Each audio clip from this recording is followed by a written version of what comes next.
Hi, இன்றைக்கி மீன் குழம்பு எப்படி வைக்கிறதுன்னு பார்க்கலாம் வாங்க. ஒரு வாணலியில் எண்ணெய் விட்டு சின்ன வெங்காயம் நல்லா வதக்கி விட்டுக்கணும். அது கூட கடலை, தேங்காய் எல்லாம் ஆட் பண்ணிக்கணும். இந்த சைடு அதுக்கு முன்னாடியே பார்த்தீங்கன்னா கொத்தமல்லி, மசாலா இது எல்லாத்தையும் வறுத்து எடுத்து ஒரு மிக்ஸி ஜாரில் போட்டு வச்சுக்கிறேன். அடுத்து ஒரு சைடு தக்காளி, புளி ஒரு லெமன் சைஸ் இந்த ரெண்டையும் கொதிக்க வச்சுக்கிறேன்.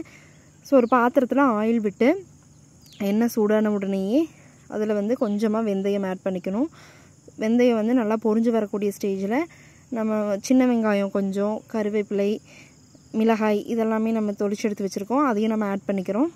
ஆட் பண்ணிவிட்டு நம்ம ஆல்ரெடி வறுத்து வச்சுருக்கக்கூடிய மசாலாவை அரைச்சி எடுத்துக்கணும்.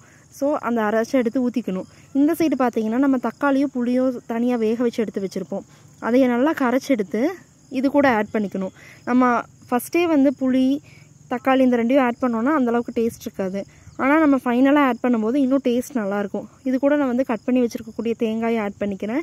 இப்போ பார்த்தீங்கன்னா நல்லா கொதி வருது. இந்த கொதி வர ஸ்டேஜில் தான் நம்ம மீன் வாஷ் பண்ணி வச்சுருக்கோம்.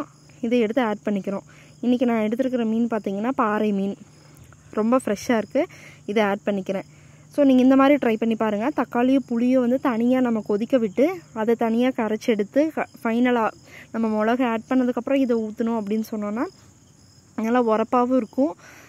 அந்த புளிப்போட மீன் குழம்பு செம்ம டேஸ்ட்டாக இருக்கும். ட்ரை பண்ணி பாருங்கள்.